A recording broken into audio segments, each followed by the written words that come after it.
देख रहे हैं 10 न्यूज और मैं हूं आपके साथ शारदा झा। आप सभी दर्शकों का स्वागत है। बुलेटिन की शुरुआत से पहले नजर डालते हैं आज की हेडलाइंस पर। हरलाखी में एक दिव्यांग नाबालिग लड़की के साथ हुआ गैंग रेप, दरिंदों ने आंखें भी निकाली। पुलिस ने मामले पर कार्रवाई करते हुए 12 घंटे के अंदर 3 आरोपी को किया गिरफ्तार। हरलाखी में नाबालिग दिव्यांग लड़की से हुए गैंग रेप को लेकर बेनीपट्टी के डीएसपी अरुण कुमार सिंह ने की प्रेस वार्ता। मधुबनी के जिला पदाधिकारी अमित कुमार ने कलवाही प्रखंड व अंचल में किया औचक निरीक्षण। मधुबनी के जिला पदाधिकारी ने कोविड टीकाकरण कार्यक्रम को लेकर की प्रेस वार्ता। मधुबनी जिले के 11 चयनित स्थानों पर आगामी 16 जनवरी से होगा टीकाकरण। मधवापुर थाना की पुलिस ने पिरौखर गांव से 61 बोतल शराब के साथ एक तस्कर को किया गिरफ्तार, बाइक भी की जब्त। बिस्फी के भोजपंडौल पंचायत के विभिन्न वार्डों में मुख्यमंत्री 7 निश्चय योजना के तहत हुए कार्यों की गई जांच, भारी मात्रा में पाई गई अनियमितता। मधवापुर प्रखंड के तरैया मनुटोल में पीसीसी ग्रामीण सड़क का जिला पार्षद श्रवण कुमार ने किया उद्घाटन। 16 जनवरी से शुरू होने वाले कोविड टीकाकरण के प्रथम चरण को लेकर स्वास्थ्य विभाग के अधिकारियों ने जयनगर एएनएम प्रशिक्षण भवन का लिया जायजा। कलवाही प्रखंड के डोकहर गांव में निर्मित सामुदायिक भवन का विधान पार्षद सुमन कुमार महासेठ ने किया उद्घाटन। रहिका पंचायत के वार्ड नंबर 16 के लोग अभी भी पेयजल निश्चय योजना से वंचित। लौकहा बाजार के एक जेवर दुकान में हुई लूट, चोरों ने सीसीटीवी कैमरे का हार्ड डिस्क भी खोला। मधुबनी महिला महाविद्यालय में स्वामी विवेकानंद जयंती का हुआ आयोजन। और कलवाही के कालिकापुर गांव के सचिवालय में दिव्यांगजन समूह की हुई बैठक।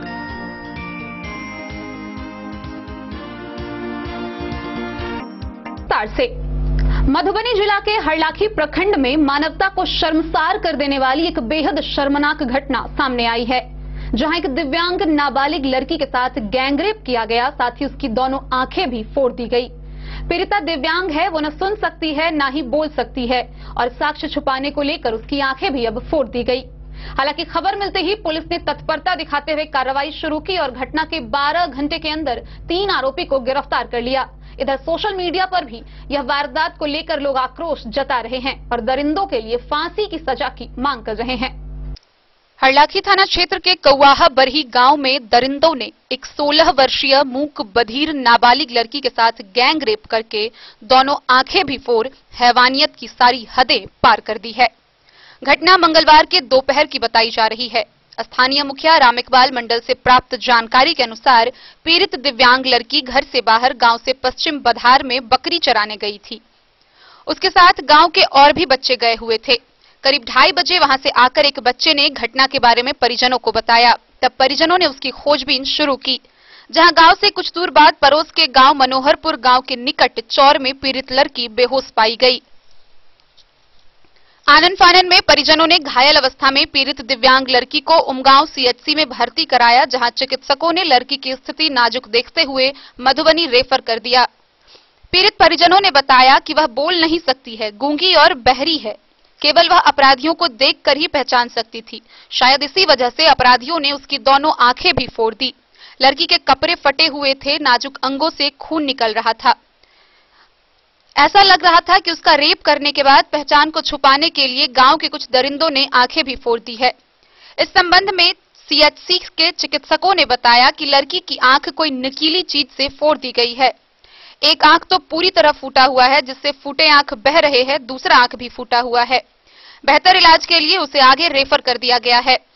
हरलाखी के थानाध्यक्ष प्रेमलाल पासवान ने बताया कि आरोपियों की गिरफ्तारी के लिए पुलिस की टीम अलग अलग जगहों पर छापेमारी शुरू कर दी है।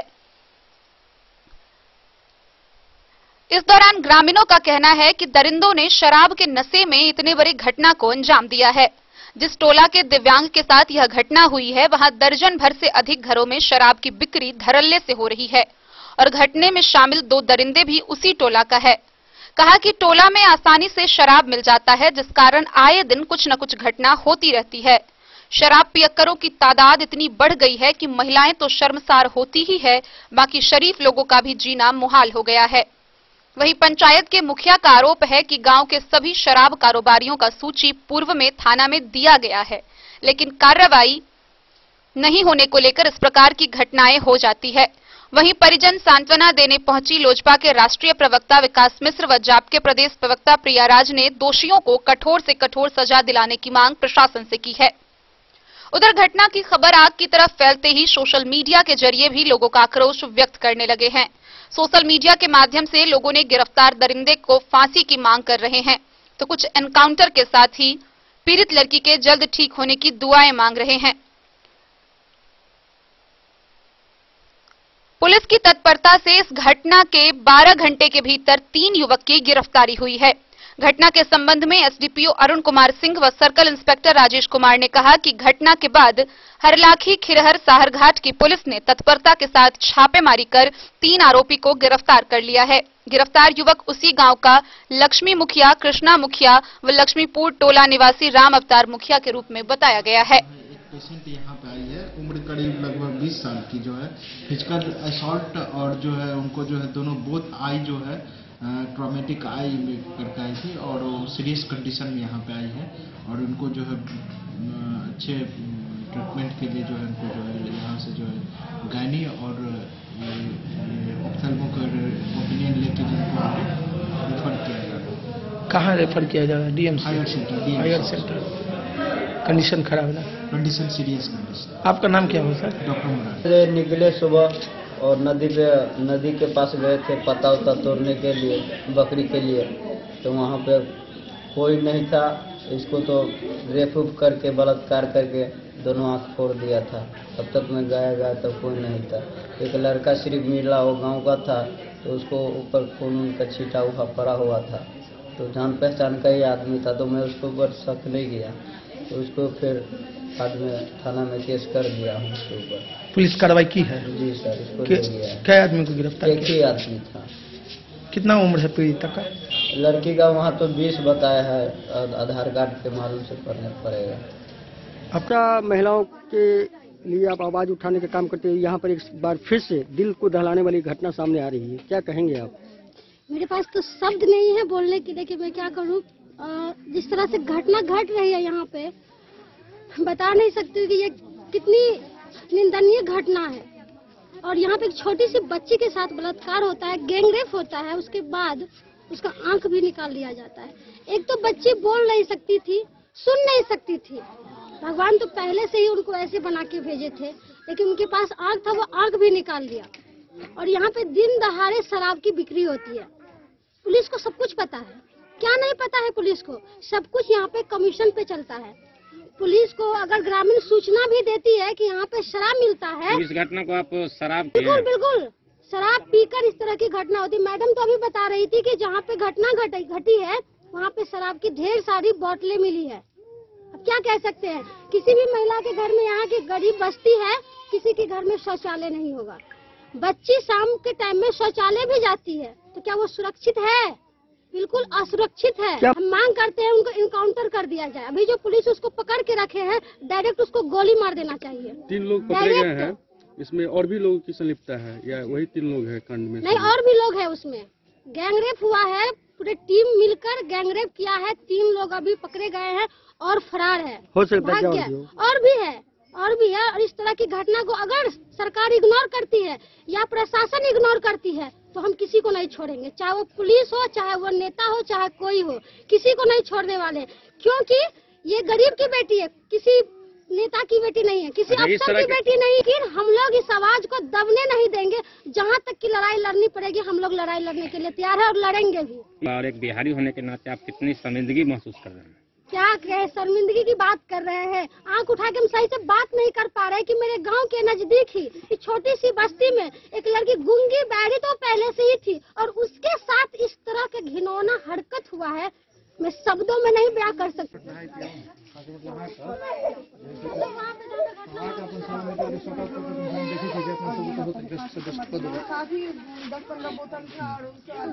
मुखिया जी को बता दिया। देखिए तो इस तरह का घटना मतलब छोटे से गांव में हो रहा है। वहाँ पे बोतल भी है, मतलब बोतल क्या यहाँ पर काफी खुलेआम बिक रहा है, शराब बिक रहा है यहाँ पे। सब लोग जानते होंगे कि यहाँ पे शराब बिकता होगा। कि आगे नहीं आना चाहती, आगे आती तो मुझे पूरा विश्वास। आगे नहीं आएगी तो कल यहाँ पे कुछ और घटना होगा, आने वाला वक्त किसके साथ होगा ये लोगों को जब आएगा तब पता चलेगा। घटना जो भेला घटना भेला घटना के बाद अहाँ सब एकदम कोई अब कंप्लेन अहाँ सबके लिए अपने आप उन्हीं से फिर लोग सब में कंप्लेन भेले लोग परिवार में आप लोगों का कंप्लेन किया यहाँ से कोई नहीं। इन आदमी के जना की ऐसे जो आदमी पकड़ाया है उसके साथ क्या होना चाहिए? उसका फांसी की सजाए चाहिए। रुको दूसरा जगह से बताइए। फांसी से कम कुछ भी मंजूर नहीं है। गोली मार बार दारू बढ़ता है। क्या होना चाहिए? फांसी होना चाहिए।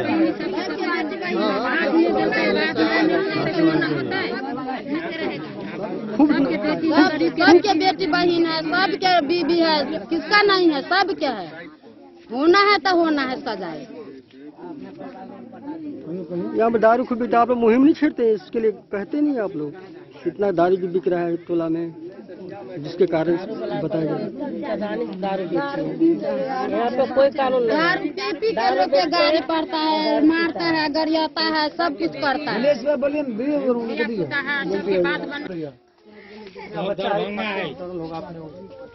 पापा मम्मी सब साथ में दरभंगा है ना? छोटी बहन है, वो इससे बड़ी थी जो लड़की के साथ हुआ।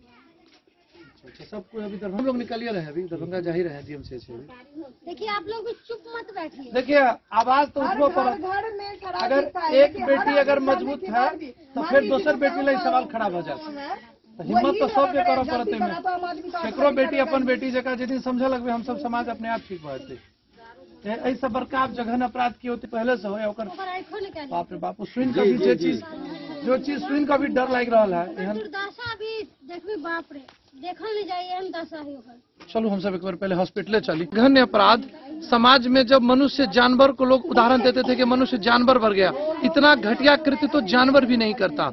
आज मनुष्य ने अपनी हैवानियत की सारी हदें पार कर दी है। इस केस में दोषी सभी लोगों को स्पीडी ट्रायल के माध्यम से 3 महीने के अंदर स्पीडी ट्रायल के माध्यम से उसको फांसी मिले। जो भी दोषी हो, सरकार का डर, आज प्रशासन का डर अचानक से जनता में खत्म होता जा रहा है, तो कहीं न कहीं यह एक बहुत बड़े बुरे संकेत की ओर इशारा करती है। इसका एकमात्र तरीका सीधा है, महिलाएं जब तक सुरक्षित नहीं रहेंगी आप एक अच्छे समाज की कल्पना कर नहीं सकते हैं। हम सभी एक मत से, चाहे किसी भी तब पार्टी के कोई लोग हों, किसी भी समुदाय के हों, हम सब इसका बिल्कुल भर्त्सना करते हैं और स्पीडी ट्रायल के माध्यम से तुरंत फांसी मिले। इसके लिए जो भी प्रयास करना पड़े, सरकार और पुलिस प्रशासन इसके लिए हर हालत में प्रयास करना होगा उनको। हम सब इसके लिए लगातार तत्पर हैं। विकास मिश्रा, राष्ट्रीय प्रवक्ता, लोक जनशक्ति पार्टी। वजह से ही ऐसा हो रहा है। शाम के टाइम में ये लोग काम करने के बाद वहाँ चला जाता है जहाँ ये लोग का अड्डा है। पीने के बाद ये लोग शाम को जब वो लड़की लोग वापस आती है तो उनके साथ में ऐसा करता है। ये सब शराब का ही वजह है। शराब पीने के बाद ये पता रहता है उनको कि ये फलना है, ये चिल्ला है, लेकिन मतलब अपना घर के बारे में पता है ये मेरी बेटी है, मेरी बहू है, पर दूसरे बेटी के बारे में ये नहीं पता है कि ये मेरी कौन है। और इस तरह की हरकत करते हैं, उनको तो सजा होनी चाहिए। ऐसी सजा होना चाहिए कि सामने वालों को भी लगे कि ऐसी गलती मुझे नहीं करनी है। हर जगह बिकती है, सबको पता है, यहाँ जो भी है सबको पता है, पर कोई बोलना नहीं चाहते हैं। शराब बिकने की शिकायत नहीं जी आप लोग के द्वारा? जी। पुलिस क्या कार्रवाई की उसके बाद? उस टाइम मिला नहीं है। छापेमारी हुई थी। नीता देवी, प्रखंड अध्यक्ष, जदयू। तरीका से नहीं है, महिला एकदम तुरंत सजा हुई तभी ये सब सुधरते। सीधा 3 महीना। बताएं घटना के बारे में। घटना हमको 3 बजे फोन आदमी हमारा गांव का था, वो हॉस्पिटल फोन किया। उसके बाद हम सब पूछे, सबको डॉक्टर साहब से बोला कि यहाँ नहीं है, रखेंगे उसे रेफर किया जाता है मधुबनी। उसके बाद हम बोले कि पुलिस के फोन, पार्टी को बोले, उसके साथ गया हुआ था रामकल मंडल, तो बोले कि पुलिस को फोन तो कल नहीं, पुलिस को फोन किया, उसको आपको फोन लगाया तो आपको फोन बंद स्विच ऑफ करता था, माजी को फोन लगाया। तो बात टोला में बताया जा रहा है कि बहुत ज्यादा हद तक शराब बिकने की बात महिलाएं कह रही है। होती है यहाँ पर, पूरा शराब पूरा खुला आम बेचती यहाँ पर होता है। सूचना आपके द्वारा प्रशासन को दी गई? बराबर हम लोग कहते हैं, उसके बाद कुछ नहीं सुनवाई लेता है, आता है सब देखते हैं, भाव करते हैं।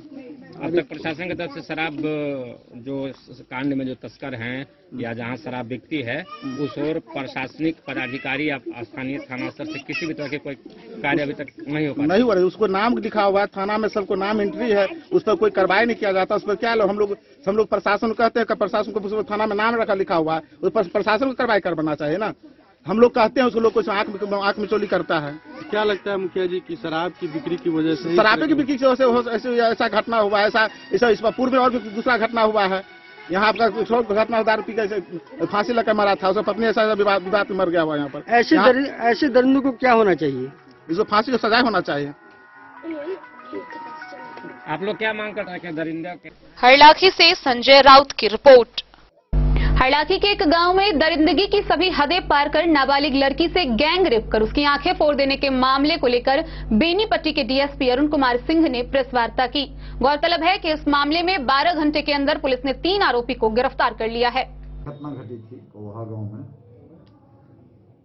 उसपे जो कारक था, जो घटना कारित किया था, वो तीनों अपराधी हम लोग पकड़ के त्वरित कार्रवाई करते हुए जेल भेज दिए हैं और विधि सम्मत कार्रवाई की जा रही है। हमारे पुलिस अधीक्षक कप्तान मधुबनी ये पूरे केस को अनुसरण कर मॉनिटरिंग कर रहे थे। उसमें वो टीम गठन किया गया, इंस्पेक्टर बेनीपट्टी अंचल के नेतृत्व में। उसमें सहारघाट थे, हरलाखी थे, खिरहर थे और 2 प्रोबेशनर थे। इन लोगों के द्वारा काफी सूझबूझ और सूक्ष्मता पूर्वक कार्रवाई करते हुए तीनों गिरफ्तार किया गया है। हमारी एफएसएल टीम भी आ गई है जो कि जांच कर रही है, जो वैज्ञानिक अनुसंधान क्या क्या हो सकता है। और इस केस में हम लोग एसपी ट्रायल कराएंगे, एसपी ट्रायल करते हुए और सजा कराने का प्रयास करेंगे। क्या सामूहिक दुष्कर्म था सर? इसमें एक प्राथमिकी भी हुआ था, 2 और हुआ था, 2 बढ़ा तो तथा कई तो माना जाए सामूहिक दुष्कर्म। कितने आरोपी समझे? 3, इसमें 3 आरोपी थे, तीनों गिरफ्तार कर जेल भेजा गया है। 3 लोगों के अलावा और भी कोई नहीं? और 3 आरोपी थे, जिसमें तीनों को गिरफ्तार कर लिया गया है और न्यायिक हिरासत में उन्हें ग्रामीणों का आरोप है सर कि शराब पी के घटना का अंजाम दिया गया है, इसमें क्या? वो अपराधी द्वारा तो इस तरह की बात भी बोला गया है कि हल्का फुल्का शराब हम लोग पिए हैं और शराब बोतल भी 2 बरामद हुआ है, खाली बोतल वहां से। जो उसको आंख जो पीड़िता आंख से फोड़ा गया था वो लकड़ी भी बरामद हुआ है। सभी बिंदुओं पर सूचनापूर्वक अनुसंधान किया जा रहा है और सजा हेतु हम लोग माननीय न्यायालय से अनुरोध करेंगे और स्पीड ट्रायल कराकर सजा करेंगे। ये भी आरोप ग्रामीण का है कि सर तीनों जो आरोपी है वो पहले से शराब कारोबारी में भी संलिप्त है। क्या उसका बैकग्राउंड भी है कोई शराब? उसका अनुसंधान करने में आएगा तो उस पर भी विचार किया जाएगा। पीड़िता की अभी क्या स्थिति है? पीड़िता भी अस्पताल में इलाजरत है और जो मुआवजा है उस संबंध में भी अलग से प्रतिवेदन भेजा जा रहा है। तीनों आरोपी सर गांव के ही हैं? हाँ। नाम क्या है सर? इसमें कृष्णा मुखिया है, एक राम अवतार है और एक लक्ष्मी मुखिया है। 3 है।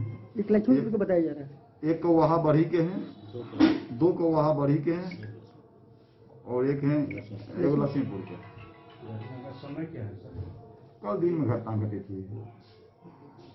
अच्छा, सामान में क्या सब बरामद हुआ है सर? सामान में पीड़िता का जो ये आंख फोड़ा है, लकड़ी 2 लकड़ी जो था वो बरामद हुआ है, खून लगा लकड़ी, जो कि एफएसएल टीम जांच कर रही है। और भी जो कुछ है विधि सम्मत कार्रवाई है तो हम लोग प्रदर्शन। क्या बताया जाए, पूर्व का भी कोई दुश्मनी था उसके साथ? ऐसा कुछ नहीं है, अभी तक ऐसा कुछ नहीं। अभियुक्त आरोपी को पूछताछ में क्या निकला सर? आंख उसने क्यों फोड़ा, क्यों हमला किया? उसका मोटिव था कि पहचान नहीं सके तो गूंगी थी और पहचान छुपाने के लिए, ये 2 पहचान छुपाने के लिए किया जाता है। हरलाखी से संजय राउत की रिपोर्ट। मधुबनी के जिला पदाधिकारी ने कलवाही प्रखंड व अंचल का औचक निरीक्षण किया। निरीक्षण के दौरान सभी अधिकारी व कर्मी उपस्थित पाए गए। वहीं जिला पदाधिकारी ने सभी कर्मियों को समय आने व जल्द से जल्द निलंबित कार्यों को निपटाने के कई दिशा निर्देश दिए। कलवाही प्रखंड एवं अंचल कार्यालय का औचक निरीक्षण मधुबनी के जिलाधिकारी अमित कुमार ने किया। औचक निरीक्षण में जिला पदाधिकारी अमित कुमार ने प्रखंड व अंचल का निरीक्षण करते हुए सभी कर्मी को उपस्थित पाया। औचक निरीक्षण में कलवाही प्रखंड विकास पदाधिकारी किशोर कुमार निजी अवकाश पर थे। प्रभारी प्रखंड विकास पदाधिकारी सह अंचलाधिकारी रसिकलाल टुडू उपस्थित रहे। जिला पदाधिकारी ने प्रभारी बीडीओ सह अंचलाधिकारी रसिकलाल टुडू से प्रखंड व अंचल की सभी बातों की जानकारी ली। जिला पदाधिकारी ने अपने निरीक्षण में आरटीपीएस काउंटर, आधार कार्ड बनाने वाले सेंटर व नजारत का निरीक्षण किया, जिसमें सभी कर्मी उपस्थित रहे। जिला पदाधिकारी ने प्रखंड परिसर अवस्थित बिहार सरकार के सीएससी सेंटर को बंद पाया। जिलाधिकारी ने प्रभारी बीडीओ सह अंचलाधिकारी से सीएससी सेंटर बंद रहने का कारण पूछा, जिसको लेकर अंचलाधिकारी रसिकलाल टुडू ने बताया कि जब से उन्होंने पदभार लिया है तब से 6 महीना के लगभग हो चुका है, लेकिन सीएससी सेंटर बंद ही है। जिलाधिकारी ने पुराने थाना परिसर का भी निरीक्षण किया। प्रभारी बीडीओ अंचलाधिकारी ने बताया कि नए थाने में सभी कर्मी उपस्थित हैं और सभी काम अच्छे से चल रहा है। इस दौरान जिलाधिकारी ने प्रखंड परिसर में साफ सफाई रखने का निर्देश दिया व सभी कर्मी को प्रखंड से अंचल में 100 समय आकर सभी काम निपटाने का दिशा निर्देश दिया। प्रेस वार्ता के दौरान उन्होंने कहा कि औचक निरीक्षण कभी भी अब किसी भी समय हो सकता है, इसलिए सभी कर्मी 100 समय अपने काम पर आकर सभी काम का निपटारा करते रहे।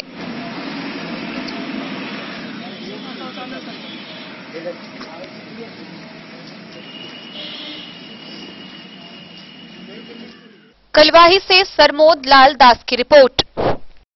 मधुबनी जिले के 11 चयनित स्थलों पर आगामी 16 जनवरी से टीकाकरण किया जाएगा। इसको लेकर मधुबनी के जिला पदाधिकारी ने प्रेस कॉन्फ्रेंस का आयोजन किया। इस दौरान उन्होंने टीकाकरण के प्रथम चरण के तैयारियों की जानकारी दी। गौरतलब है कि प्रथम चरण के तहत स्वास्थ्य कर्मियों का सबसे पहले टीकाकरण होगा। मंगलवार को जिला पदाधिकारी अमित कुमार के द्वारा 16 जनवरी 2021 से शुरू होने वाले कोविड-19 टीकाकरण की तैयारी से संबंधित एक प्रेस कॉन्फ्रेंस का आयोजन जिला सभागार मधुबनी में किया गया। इस दौरान सिविल सर्जन मौजूद रहे। जिला पदाधिकारी ने अपने संबोधन में बताया कि जिले में कोविड-19 के प्रथम चरण के टीकाकरण के लिए 11 स्थल को चिन्हित किया गया है। बिस्फी, घुघरडीहा, जयनगर, झंझारपुर, कलवाही, पंडौल, फुलपरास, सदर अस्पताल, बेनीपट्टी, मधुबनी, बाबूबरही में उपस्थित प्राथमिक स्वास्थ्य केंद्र व अनुमंडलीय स्वास्थ्य केंद्र में को चयनित किया गया है। गौरतलब है कि प्रथम चरण के तहत केवल स्वास्थ्य कर्मियों को टीकाकरण किया जाना है। इसमें सभी डॉक्टर, जीएनएम, एएनएम, अस्पतालों के सफाई कर्मचारी, एम्बुलेंस के ड्राइवर, आशा व आंगनबाड़ी कर्मी सम्मिलित है, जिनका पंजीकरण कोविड पोर्टल पर हो चुका है। टीकाकरण केंद्रों के निरीक्षण एवं आपात स्थिति से निपटने के लिए सभी टीकाकरण केंद्रों पर एम्बुलेंस की व्यवस्था की गई। इसके अतिरिक्त जिला के वरीय पदाधिकारी के नेतृत्व में विभिन्न कोषांगों का गठन किया गया है। Bureau report, Madhubani. मंगलवार की शाम मधवापुर के पिरौखर गांव में मधवापुर पुलिस ने बाइक पर लदी 61 बोतल शराब के साथ एक नेपाली तस्कर को गिरफ्तार किया। गिरफ्तार आरोपी के खिलाफ एफआईआर दर्ज कर उसे न्यायिक हिरासत में भेज दिया गया है। सुरक्षा कर्मियों ने पिरौखर गांव में बाइक पर लदे 61 बोतल नेपाली शराब के साथ एक नेपाली धंधेबाज को गिरफ्तार कर लिया। यह कार्रवाई मधवापुर की पुलिस ने मंगलवार की देर शाम की। बरामद शराब की कुल मात्रा 16,440 लीटर बताई गई है। इनमें 375 ml का 12 बोतल और 180 ml का 23 बोतल विदेशी शराब है। वहीं 300 ml का 26 बोतल देशी शराब है। आरोपी का नाम सुभाष कापरी है। वह बाइक पर शराब की खेप नेपाल सीमा की ओर से भारतीय बाजार ले जा रहा था। उस वक्त पुलिस वहां गश्ती करती हुई पहुंची थी। थानाध्यक्ष गया सिंह ने बताया कि गिरफ्तार आरोपी के खिलाफ एफआईआर दर्ज कर उसे न्यायिक हिरासत में मधुबनी भेज दिया गया।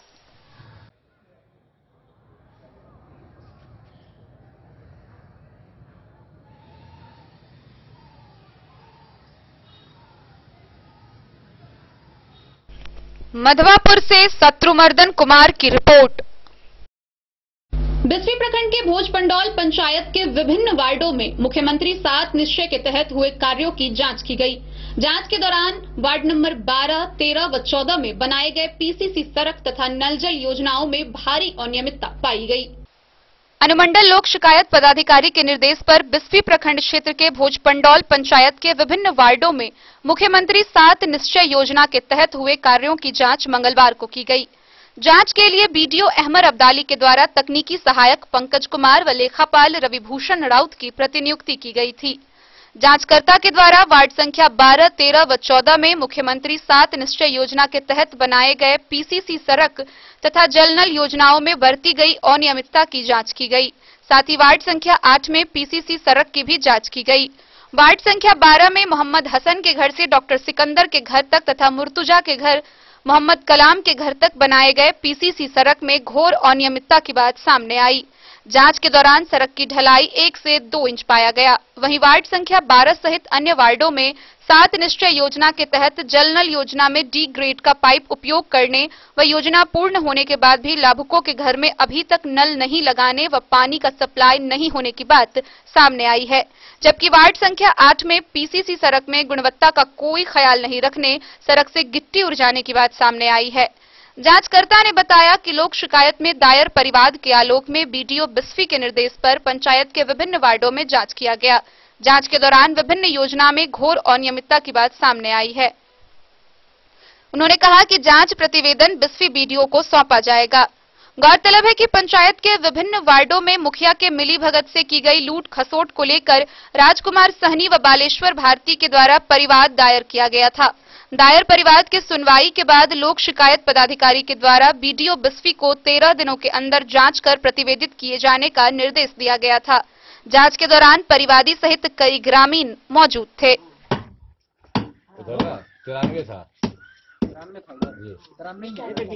आगे भी है, ले जाना है क्या?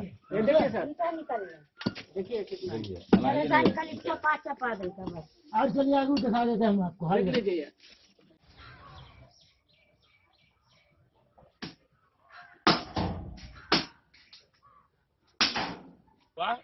तो जिला परिषद को जाकर के हम बोले जो रोड चनक गया।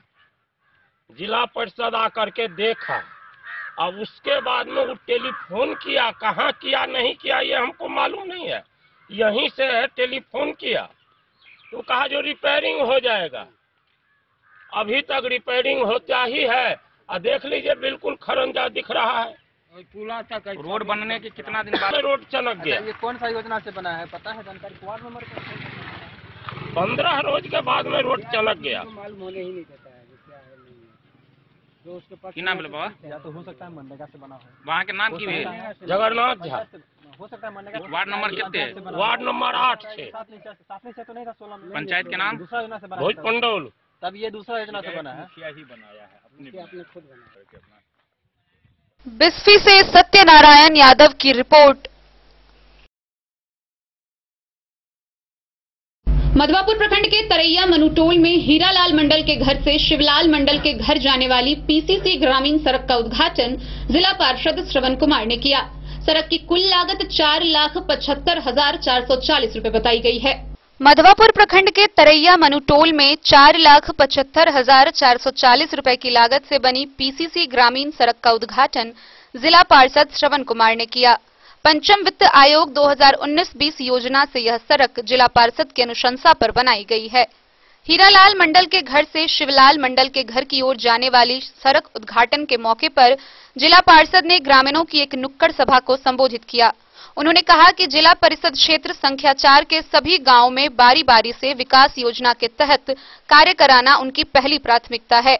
इस मौके पर रामधारी मंडल, संजय यादव, राज बलम मंडल, प्रेम मंडल, तेज नारायण मंडल समेत कई लोग मौजूद रहे।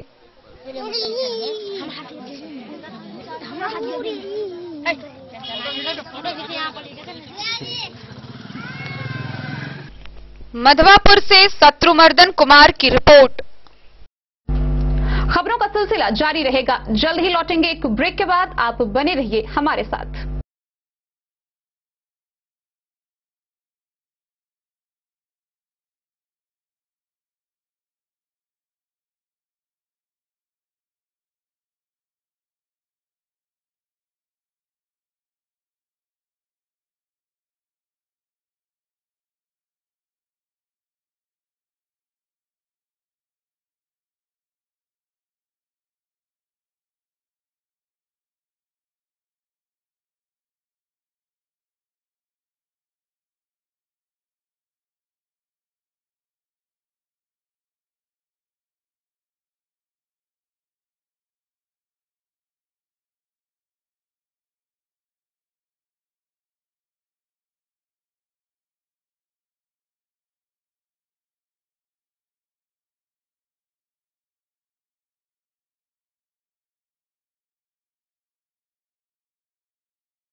आगामी 16 जनवरी से कोविड वैक्सीनेशन का प्रथम चरण शुरू होगा, जिसको लेकर स्वास्थ्य अधिकारियों ने जयनगर के एएनएम प्रशिक्षण भवन का जायजा लिया और सभी मूलभूत आवश्यकताओं की उपस्थिति की जांच की।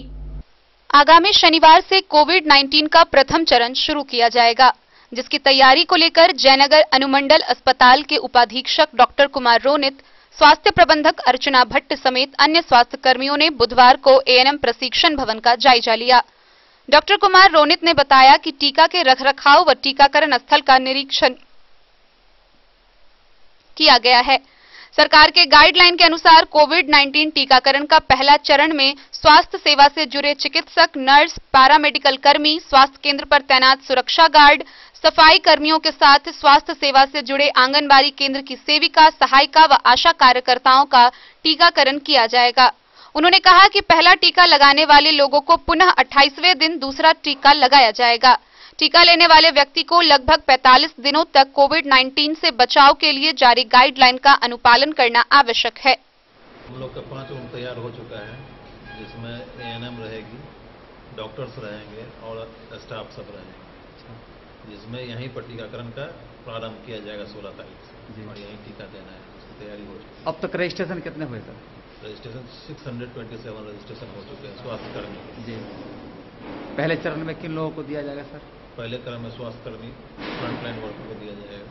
क्या आप ही के विभाग से होंगे या अदर भी? नहीं, यही विभाग से ही फिलहाल होगा, उसके बाद अदर से लिया जाएगा। मोहम्मद अली के साथ हनुमान प्रसाद मोर की रिपोर्ट। कलवाही प्रखंड के डोकहर गांव के राज रामेश्वरी मंदिर परिसर में विधान पार्षद सुमन कुमार महासेठ के ऐच्छिक कोष से निर्मित सामुदायिक भवन का उद्घाटन किया गया। वहीं बेनीपट्टी के विधायक विनोद नारायण झा ने भगवती मंदिर से लेकर नवनिर्मित सामुदायिक भवन तक पीसीसी सड़क निर्माण की घोषणा की। कलवाही प्रखंड क्षेत्र के गांव डोकहर के राज राजेश्वरी मंदिर परिसर में विधान पार्षद ऐच्छिक कोष से निर्मित सामुदायिक भवन का उद्घाटन विधान पार्षद सुमन कुमार महासेठ व पूर्व पीएचईडी मंत्री सह बेनीपट्टी विधानसभा विधायक विनोद नारायण झा ने संयुक्त रूप से फीता काटकर किया। इस सामुदायिक भवन की लागत राशि 14 लाख के करीब है। इस मौके पर सभा को मानचित्र संबोधित करते हुए बेनीपट्टी के विधायक विनोद नारायण झा ने कहा कि बिहार में एनडीए की सरकार पूरे 5 साल का कार्यकाल पूरा करेगा।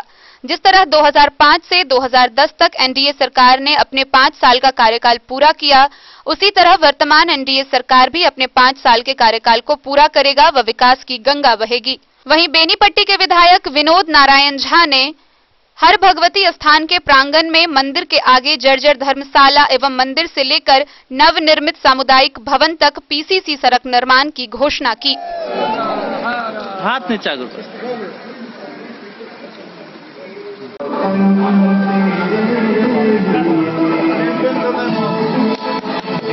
दोनों आदमी का हमारे घूम जा। संतोष जी, संतोष जी, संतोष जी, हमारे घूम जाओ ना।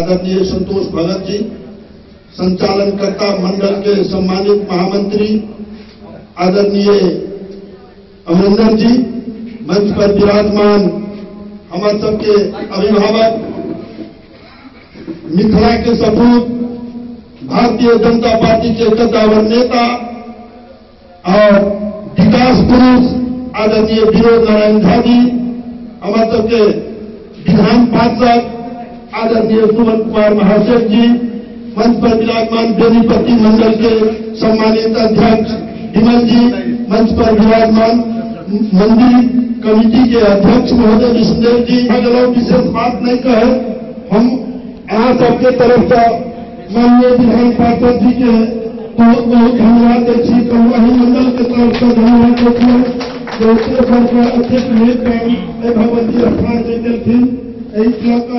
कलवाही से सरमोद लाल दास की रिपोर्ट।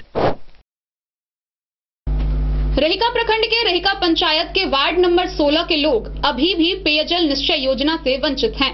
गौरतलब है कि बीते वर्ष 2020 के अगस्त माह में मुख्यमंत्री के द्वारा इसका उद्घाटन हुआ था, लेकिन अभी तक कार्य शुरू नहीं हुआ है।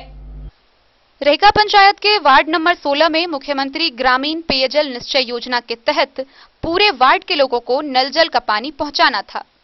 संयोग देखिए, मुख्यमंत्री नीतीश कुमार के द्वारा अगस्त 2020 में ही उसका उद्घाटन हो गया। पानी टंकी भी चमक दमक रखा है, लेकिन जमीनी हकीकत इन सब से परे है। वार्ड की जनता कह रही है कि वार्ड के अधिकांश हिस्से में पानी की बूंद तो छोड़िए, पाइप और टोटी तक नहीं लगाया गया। आखिर पंचायत प्रशासन के द्वारा इतनी लापरवाही क्यों की गई है? मुख्यमंत्री कहते हैं कि नल जल योजना को आदर्श मानकर प्रधानमंत्री मोदी इसे राष्ट्रीय जल मिशन के तहत पूरे भारत में लॉन्च की बात की, लेकिन ये योजना कितना आदर्श है वो आप देख रहे हैं।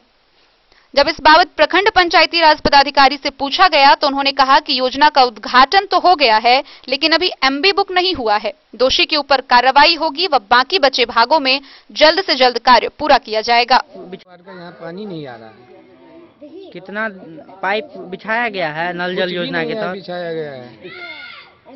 Bureau report, Madhubani. लौकहा थाना क्षेत्र के लौकहा बाजार के एक जेवर दुकान में लूट होने का मामला सामने आया है। चोरों ने दुकान के सीसीटीवी कैमरे का हार्ड डिस्क भी खोल दिया और दुकान में रखे सभी सोने चांदी के जेवरात उठाकर चलते बने। हालांकि इस मामले की सूचना पुलिस को दी गई है, कार्रवाई जारी है। लौकहा थाना क्षेत्र के लौकहा बाजार की एक जेवर दुकान में अपराधियों ने जमकर लूट मचाई। दुकान थाना चौक से करीब 200 मीटर की दूरी पर होगी, जिसमें देर रात अपराधी खिड़की से दाखिल हुए। दुकान की खिड़की का शटर उखाड़ दिया और उसके लकड़ी के पल्ले में हाथ घुसने लायक छेद बनाकर खिड़की को खोला। फिर उससे होकर दुकान में घुसे और सीसीटीवी कैमरे का हार्ड डिस्क खोल लिया। फिर आराम से लूटपाट की। दराज में रखे सोने और चांदी के सारे जेवर लूट लिए गए। अपराधियों ने मुख्य संदूक के ताले को भी दुकान की जेवर वेल्डिंग मशीन से गलाकर खोलने की कोशिश की, लेकिन उसमें सफल नहीं हो सके। सुबह पड़ोसी दुकानदार ने जयश्री ज्वेलर्स के मालिक वसंत कुमार शाह को फोन से जानकारी दी। उन्होंने पुलिस को बुलाया। पुलिस ने घटनास्थल का मुआयना कर लिया है। मामले की जांच के लिए राजनगर से डॉग स्क्वाड को भी बुलाया गया है, लेकिन अभी तक अपराधियों का पता नहीं चल पाया है। जिस तरह से सफाई के साथ घटना को अंजाम दिया गया है, उसमें किसी स्थानीय व्यक्ति की संलिप्तता का कयास लगाया जा रहा है। थाना प्रभारी धनंजय कुमार के अनुसार दुकानदार ने करीब 8 किलो चांदी और 30 ग्राम सोने के जेवरों की लूट की जानकारी दी है। दुकान का सारा सामान ले गया, चोरी हो गया। क्या चीज का दुकान था? सोना चांदी का। कितने बजे रात में हुई है?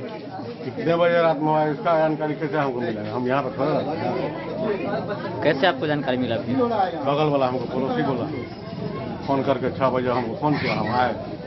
आप दुकान के मालिक हैं? हाँ। क्या नाम है? वसंत कुमार का। खुटौना से रमेश सिंह की रिपोर्ट। मंगलवार को मधुबनी स्थित महिला महाविद्यालय में स्वामी विवेकानंद जयंती के अवसर पर राष्ट्रीय युवा दिवस मनाया गया। इस दौरान स्वामी विवेकानंद के तैलचित्र पर माल्यार्पण कर उनके जीवनी पर विशेषतः प्रकाश डाला गया। मधुबनी के JMDPL महिला महाविद्यालय में स्वामी विवेकानंद जयंती समारोह पूर्वक मनाई गई। कार्यक्रम का शुभारंभ प्रधानाचार्य doctor Uday Narayan Tiwari, professor Brajkishore Bhandari, doctor Vinay Kumar दास द्वारा दीप प्रज्वलन से किया गया। तत्पश्चात स्वामी जी की प्रतिमा पर छात्राओं, शिक्षकों और कर्मियों द्वारा माल्यार्पण किया गया। इस अवसर पर कार्यक्रम को संबोधित करते हुए डॉक्टर निवेदिता कुमारी ने कहा कि अध्यात्म के सतत प्रयास से छात्रों को सहज ही सफलता मिल सकती है। जीवन में अध्यात्म को अपनाना चाहिए। प्रोफेसर ब्रजकिशोर भंडारी ने कहा कि नारी की शिक्षा व गरीबी दूर करना स्वामी जी का सपना था, जो आज साकार होता दिख रहा है। प्रधानाचार्य डॉक्टर उदय नारायण तिवारी ने कहा कि स्वामी जी के सपनों को साकार करना युवा पीढ़ी का दायित्व है। छात्रा रश्मि झा ने कहा कि स्वामी जी का दर्शन छात्रों के लिए प्रेरणा स्रोत है। छात्रा सपना, प्रियंका, कुसुम, लाडली, दिव्या, जयंती, शिवानी ने भी संबोधित किया। समारोह में professor Shubh Kumar Sahu, doctor Lal Babu Sah, professor Ishtiyaq Ahmad, doctor Ajay Kumar Mishra, doctor Amar Kumar, doctor Bharat Bhushan Rai, doctor Vinay Kumar Das, doctor Kashinath Chaudhary ने भी अपने विचार रखे। यह कार्यक्रम महाविद्यालय के राष्ट्रीय सेवा योजना इकाई द्वारा आयोजित था। कार्यक्रम का संचालन डॉक्टर अरिंदम कुमार ने किया। अध्यक्षता डॉक्टर उदय नारायण तिवारी ने किया। इस मौके पर कुमारी स्वाति श्रीवास्तव, पिंकी, प्रियंका, दिव्या, सरवरी, नेहा, रश्मि, जयंती, लाडली, निभा, प्रोफेसर रेखा सिंह, देवी लालसा, अरुण कर्ण के साथ महाविद्यालय के सभी कर्मी उपस्थित रहे। इनके चरणों में मेरा कोटिशः नमन, शत शत नमन। महाविद्यालय परिवार के हमारे जिन शिक्षक तथा छात्राओं ने आज के संदर्भ में अपने विचार व्यक्त किए, मुझे लगा कि समय समय पर जो आयोजन हम लोग करते रहे हैं उसका कितना लाभ मिला है वो छात्राओं के भाषण में दिखा। उनकी भाषा कितनी परिमार्जित हो चली है, वो कितना अच्छा बोलने लगी हैं, उनके भीतर अभिव्यक्ति की क्षमता में कितना सुधार हुआ और आगे निरंतर बढ़ने की कामना उनके भीतर है। मैं हृदय से अपनी छात्राओं का आभारी हूं। बंधुओं, जिस कठिन घड़ी में आपने मुझे अभी याद किया है, विवेकानंद जी एक सच्चे संत थे, योगी थे, संस्कृति के उन्नायक थे। भारतीय संस्कृति, भारत का जो वेद वेदांत से संबद्ध ज्ञान है, उसके विश्व संस्कृति के समक्ष एक प्रचारक थे। और मैं कहूं तो क्या नहीं थे, अपने आप में इतने सारे व्याख्यान हुए हैं कि आपका भी मन। Bureau report, Madhubani. कलवाही प्रखंड के कालिकापुर गांव के सचिवालय में दिव्यांगजन समूह की बैठक हुई। बैठक में बिहार सरकार द्वारा दिव्यांगों के लिए चलाई जा रही सुविधाएं दिव्यांगों को ससमय पहुंचाने को लेकर चर्चा की गई। कलवाही प्रखंड के पंचायत कालिकापुर ग्राम सचिवालय पर दिव्यांगजन समूह का बैठक हुआ, जिसकी अध्यक्षता पंचायत कालिकापुर के मुखिया शीला देवी व पति राम बाबू यादव ने किया। इसमें प्रखंड डीपीजी अध्यक्ष श्रवण कुमार ठाकुर ने कहा कि सभी विभाग में दिव्यांगजन को सर्वप्रथम आरक्षण मिलना चाहिए। उन्होंने कहा कि सभी स्तर के सरकारी सेवा व सरकारी लाभ में दिव्यांगजन का पहला स्थान होना चाहिए, जिसमें उपाध्यक्ष शंभू पूर्वे, सचिन तरुण कुमार झा तथा सहायक दुलारी देवी शामिल थी। बैठक में आवास सहायक अरुण राम के द्वारा बताया गया कि पंचायत स्तर पर जितने 18 वर्ष से ऊपर के दिव्यांगजन को आवास नहीं मिला है, उनको पंचायत डीपीजी के द्वारा सूची बनाकर पहले वैसे दिव्यांगजन को नामित कर आवास दिया जाएगा।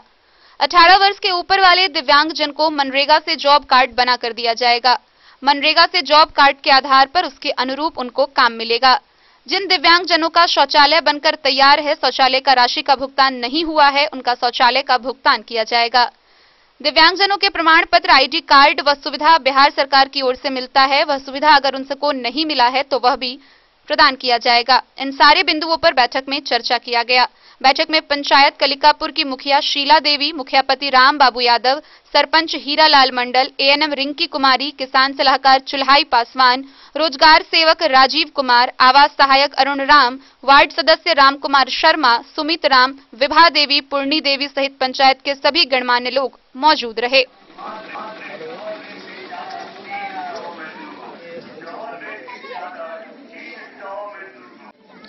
बैठक में किस चीज पर चर्चा हुआ? बैठक में दिव्यांगजन को राशन कार्ड अलग से होना चाहिए, उसके बाद आवास योजना अलग से होना चाहिए, और जितने भी लोग दिव्यांगजन हैं हमारे पंचायत में सभी लोगों को सर्टिफिकेट मिलना चाहिए। दिव्यांग रजिस्ट्रेशन। जी, आपका क्या नाम हुआ? राम बाबू यादव। श्रवण कुमार ठाकुर हुआ, प्रखंड डीपीजी का अध्यक्ष। और आज बैठक रखा गया है जो अर्धमासिक बैठक है कालिकापुर पंचायत के अंतर्गत कचहरी भवन में अरे आज दिव्यांगजन अधिकार अधिनियम 2016 धारा 72 के अंतर्गत पंचायत स्तरीय जो बैठक है उसमें सभी दिव्यांगजन स्थानीय कालिकापुर के जो भी समस्या है उन समस्या पे चर्चा हुई है। जैसे राशन कार्ड है, आवास है, उसके बाद UDID कार्ड हुआ, उसके बाद रोजगार संबंधित जानकारी यहाँ पे दिया गया DPG के माध्यम से। धारा 72 के अंतर्गत सरकार जो दिव्यांगजनों के लिए अधिकार निकाला था, पंचायत स्तरीय दिव्यांगजनों का बैठक, प्रखंड स्तरीय बैठक, तो जिसमें आज तीसरा बैठक है कालिकापुर का।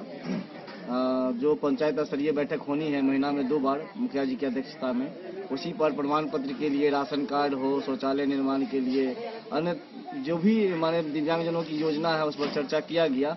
साथ में जो भी एक UDID कार्ड है उस पर विस्तार से लोगों को बताया गया कि सबसे अहम कार्ड है UDID कार्ड, उस पर जल्द से जल्द बनवाया जाए। इसी तरह से महीना में 2 बार बैठक होनी है दिव्यांगजनों के साथ। धन्यवाद। मैं शंभू पूर्वे।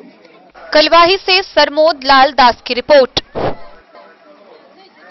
खबरों का सिलसिला जारी रहेगा, जल्द ही लौटेंगे एक ब्रेक के बाद, आप बने रहिए हमारे साथ। इंद्राणी श्री शोरूम मधुबनी शहर का पहला ऐसा शोरूम जहां आपको एक ही छत के नीचे मिलेगा तमाम बड़ी कंपनियों का लहंगा व सूट।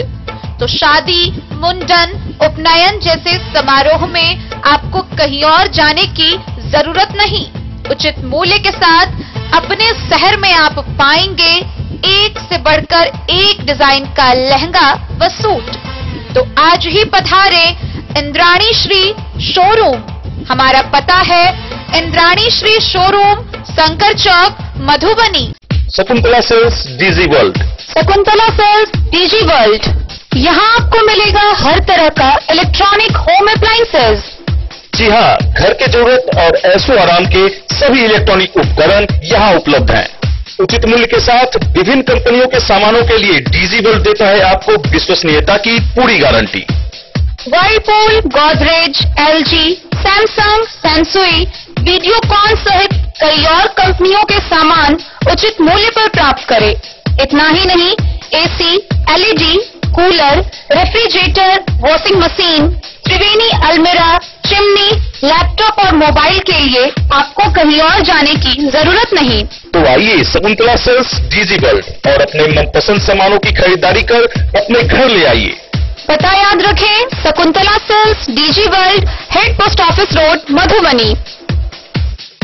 यहाँ सभी इलेक्ट्रॉनिक अप्लायंसेज में 0% के इंटरेस्ट पर बजाज फाइनेंस के द्वारा EMI पर खरीदारी की सुविधा उपलब्ध है।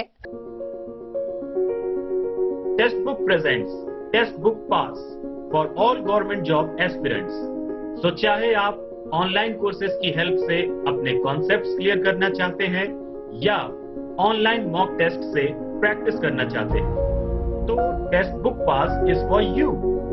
Test book pass offers complete preparation with 3500 plus mock tests, 100 plus online courses for over 100 plus exams. And to improve your speed, accuracy and faster learning, you will also get 500 plus tips and tricks videos, 30 plus test attempt strategy sessions, 1000 plus practice sets and quizzes, 500 plus PDF study notes. Test book pass is your full pass for complete preparation for all your exams. Till now, 37,000 plus students got selected using test book. You could be next. So to achieve your goal, kickstart your complete preparation with test book pass. Break के बाद एक बार फिर आप सभी दर्शकों का स्वागत है। आगे बढ़ने से पहले नजरें एक बार हेडलाइंस पर। हरलाखी में एक दिव्यांग नाबालिग लड़की के साथ हुआ गैंगरेप, दरिंदों ने आंखें भी निकाली। पुलिस ने मामले पर कार्रवाई करते हुए 12 घंटे के अंदर 3 आरोपी को किया गिरफ्तार। हरलाखी में नाबालिग दिव्यांग लड़की से हुए गैंगरेप को लेकर बेनीपट्टी के DSP अरुण कुमार सिंह ने की प्रेस वार्ता। मधुबनी के जिला पदाधिकारी अमित कुमार ने कलवाही प्रखंड व अंचल में किया औचक निरीक्षण। मधुबनी के जिला पदाधिकारी ने कोविड टीकाकरण कार्यक्रम को लेकर की प्रेस वार्ता। मधुबनी जिले के 11 चयनित स्थानों पर आगामी 16 जनवरी से होगा टीकाकरण। मधवापुर थाना की पुलिस ने पिरौखर गांव से 61 बोतल शराब के साथ एक तस्कर को किया गिरफ्तार, बाइक भी की जब्त। बिस्फी के भोजपंडौल पंचायत के विभिन्न वार्डों में मुख्यमंत्री 7 निश्चय योजना के तहत हुए कार्यों की गई जांच, भारी मात्रा में पाई गई अनियमितता। मधवापुर प्रखंड के तरैया मनुटोल में पीसीसी ग्रामीण सड़क का जिला पार्षद श्रवण कुमार ने किया उद्घाटन। 16 जनवरी से शुरू होने वाले कोविड टीकाकरण के प्रथम चरण को लेकर स्वास्थ्य विभाग के अधिकारियों ने जयनगर एएनएम प्रशिक्षण भवन का लिया जायजा। कलवाही प्रखंड के डोकहर गांव में निर्मित सामुदायिक भवन का विधान पार्षद सुमन कुमार महासेठ ने किया उद्घाटन। रेहका पंचायत के वार्ड नंबर 16 के लोग अभी भी पेयजल निश्चय योजना से वंचित। लौकहा बाजार की एक जेवर दुकान में हुई लूट, चोरों ने सीसीटीवी कैमरे का हार्ड डिस्क भी खोला। मधुबनी महिला महाविद्यालय में स्वामी विवेकानंद जयंती का हुआ आयोजन। और कलवाही के कालिकापुर गांव के सचिवालय में दिव्यांगजन समूह की हुई बैठक।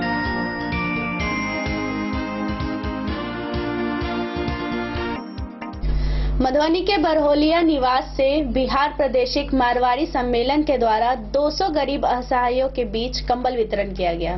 वहीं विधायक समीर कुमार महासेठ एवं वार्ड कमिश्नर सुनील नायक द्वारा कंबलों का वितरण किया गया।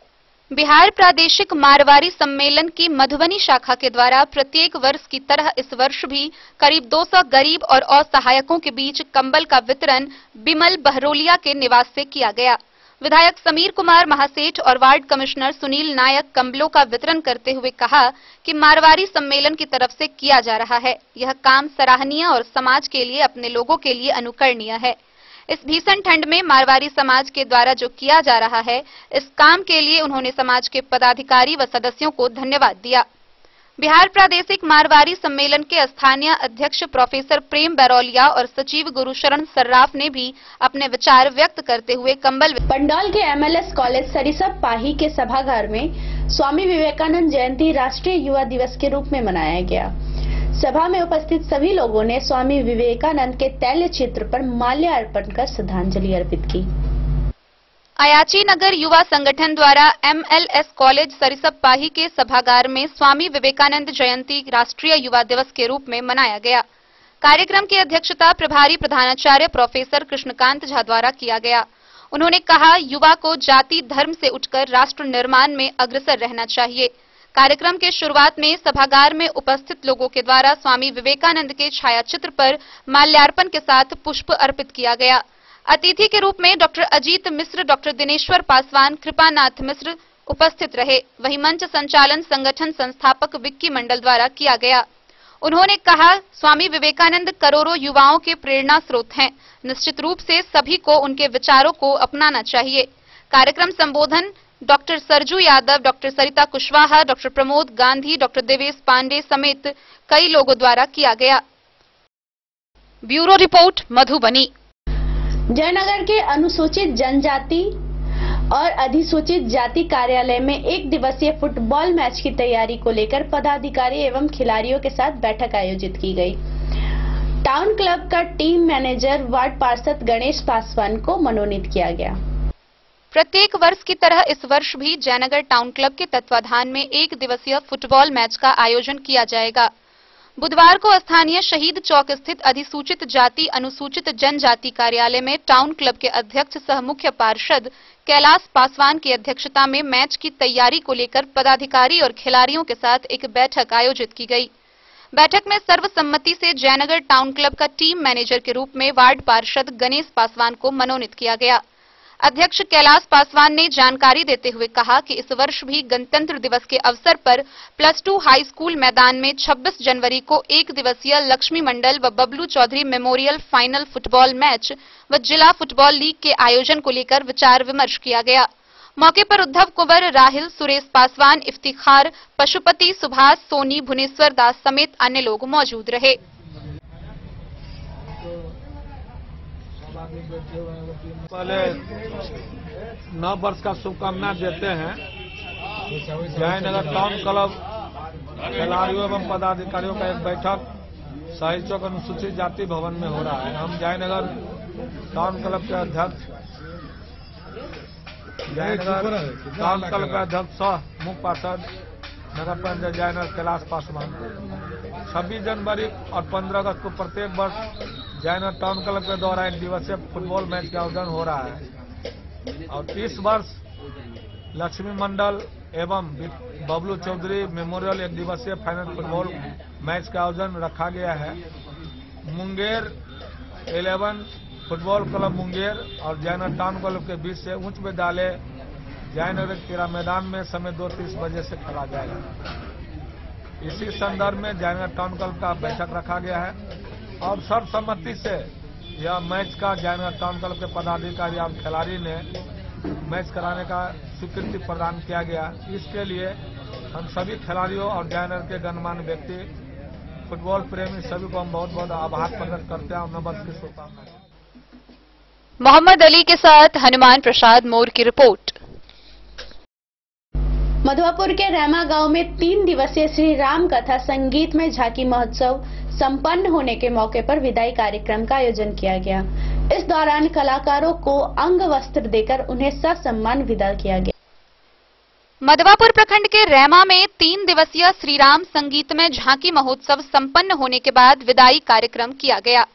आयोजन समिति के अधिकारियों ने इस कार्यक्रम के दौरान कथाकार दल के कलाकारों की विदाई दी।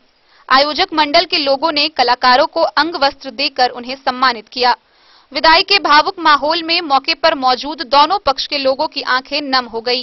सम्मानित होने वालों में महिला व्यास ललिता किशोरी, साध्वी सुष्मिता किशोरी, रूबी कुमारी, मंजू कुमारी, सुलेखा, सुचित्रा, अशोक, तुलसी, शंकर, उपेंद्र, रामबाबू, कमलेश, राजकुमार समेत अन्य कलाकार शामिल रहे। इस मौके पर आयोजन समिति के जीवच पासवान, निरंजन पासवान, राजेंद्र, रामप्रकाश, पलटन, प्रमोद, गुड्डू, दीपक, राम लक्ष्मण, भोगेंद्र, जितेंद्र, मोनी, सविता, रिद्धि सिद्धि, भावना, श्रीप्रिया, सांभवी मौजूद रहे।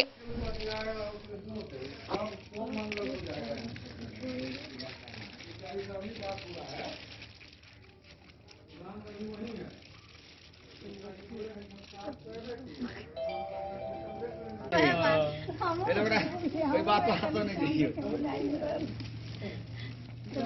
बुआ जी हाथ पकड़ो ना। हाई लेवल का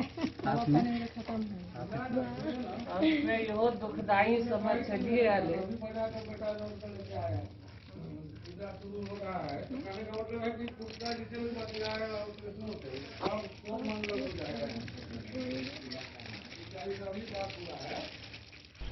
मधवापुर से शत्रुमर्दन कुमार की रिपोर्ट।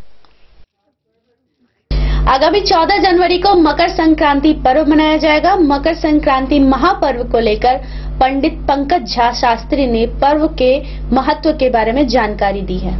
साथियों, मैं पंकज झा शास्त्री आप सभी को नमस्कार करता हूं। मकर संक्रांति में सूर्य देव 14 जनवरी को प्रातः 6:45 बजे आ जाएंगे। 14 जनवरी को ही संक्रांति का पुण्यकाल पूरे दिन मनाया जाएगा। वैसे मिथिला क्षेत्रीय पंचांग अनुसार संक्रांति पुण्यकाल दिन के 12 बजे के उपरांत होगा। इस महापर्व पर दान करने और भोजन कराने का विशेष महत्व है, जिसमें गरीब असहाय को भोजन कराकर उन्हें वस्त्र या अन्य सामग्री दान स्वरूप देना चाहिए। गुरुवार को श्रवण नक्षत्र होने से केतु अर्थात ध्वज योग बनता है। इस योग में सूर्य देव का राशि परिवर्तन शुभ माना गया है, किंतु मकर राशि में ही पहले से शनि और बृहस्पति चल रहे हैं। इन तीनों ग्रहों की तिकड़ी इस वर्ष के पूर्वार्ध में राजनीतिक सामाजिक उथल पुथल मचा सकती है। मकर राशि में सूर्य के आने पर सभी शुभ मुहूर्त, शादी, विवाह, गृह प्रवेश आदि आरंभ हो जाते हैं, किंतु इस बार ऐसा नहीं होगा क्योंकि 17 जनवरी से गुरु अस्त हो जाएंगे। गुरु अस्त में विवाह, घर और गृहस्थी के कार्य करना अशुभ माना गया है। इसलिए इस बार विवाह मुहूर्त मिथिला क्षेत्रीय पंचांग अनुसार जनवरी महीना में नहीं है। मकर राशि में 5 ग्रहों का बन रहा है योग। इस दिन श्रवण नक्षत्र में सूर्य के मकर राशि में प्रवेश करने से ध्वज योग बन रहा है। यह खास संयोग कई राशियों के लिए शुभ परिणाम लेकर आएगा। मकर संक्रांति के दिन श्रवण नक्षत्र होने से इस दिन का महत्व और बढ़ रहा है। सूर्य के मकर राशि में आने से मकर संक्रांति के दिन 5 ग्रहों का शुभ संयोग बनेगा, जिसमें सूर्य, बुध, चंद्रमा और शनि शामिल है, जो कि एक शुभ योग का निर्माण करते हैं। इसलिए इस दिन किया गया दान और स्नान जीवन में बहुत ही पुण्य फल प्रदान करता है और सुख समृद्धि लाता है। मकर संक्रांति पौष मास का प्रमुख पर्व है। इस दिन माघ मास का आरंभ होता है। मकर संक्रांति पर पूजा पाठ, स्नान और दान निश्चित रूप से सभी को करना चाहिए। अलग अलग धर्मों की विभिन्न मान्यताओं के अनुसार मकर संक्रांति मनाने का कई कारण है, लेकिन मकर संक्रांति मुख्य रूप से सूर्य के दक्षिणायन से उत्तरायण में जाने के शुभ मौके पर मनाया जाता है। भारतीय शास्त्रों में कहा गया है कि जब सूर्य दक्षिणायन में रहता है तब देवताओं की रात्रि होती है, अर्थात यह समय नकारात्मकता का प्रतीक होता है। और वहीं दूसरी तरफ जब सूर्य उत्तरायण में रहता है तो यह देवताओं का दिन होता है और यह समय बहुत ही शुभ माना गया है। दरअसल भारत उत्तरी गोलार्ध में स्थित है और मकर संक्रांति से पहले सूर्य भारत के हिसाब से दक्षिण गोलार्ध में रहता है और मकर संक्रांति के समय पर वह उत्तरी गोलार्ध में आना शुरू कर देता है, जिसका मतलब होता है कि भारतीय सभ्यता के अनुसार इस दिन से उत्तरायण का समय शुरू हो जाता है। यह भी माना जाता है कि मकर संक्रांति के दिन से सर्दी समाप्त होना शुरू हो जाती है और दिन बड़े व रातें छोटी होना शुरू हो जाती है। यूं कहें तो गर्मी की शुरुआत होने लगती है। वहीं वैज्ञानिक दृष्टि से मकर संक्रांति के दिन सर्दियां खत्म होना शुरू कर देती है और भारतीय नदियों में वाष्पन क्रिया शुरू हो जाती है। क्योंकि मकर संक्रांति से सूर्य भारत की तरफ बढ़ना शुरू करता है, वैज्ञानिकों के अनुसार नदियों से निकलने वाली वाष्प कई रोगों को दूर करती है। अतः मकर संक्रांति के दिन नदियों में नहाना भारतीय सभ्यता के अनुसार शुभ और वैज्ञानिकों के अनुसार शरीर के लिए लाभकारी माना जाता है। वहीं खान पान के बात करें तब मकर संक्रांति के दिन खिचड़ी और तिल की मिठाइयां खाई जाती है, जो कि वैज्ञानिक दृष्टि से शरीर के लिए बहुत लाभकारी होती है। अपने अपने क्षेत्रीय पंचांग अनुसार उपरोक्त समय सारणी में कुछ अंतर हो सकता है। आप सभी का कल्याण हो। जय माता दी। साथियों, मैं पंकज शास्त्री आप सभी को नमस्कार करता हूं। आज के इस बुलेटिन में फिलहाल इतना ही। कल फिर हाजिर होंगे नए खबरों के साथ। तब तक दीजिए पूरी टीम को इजाजत। नमस्कार।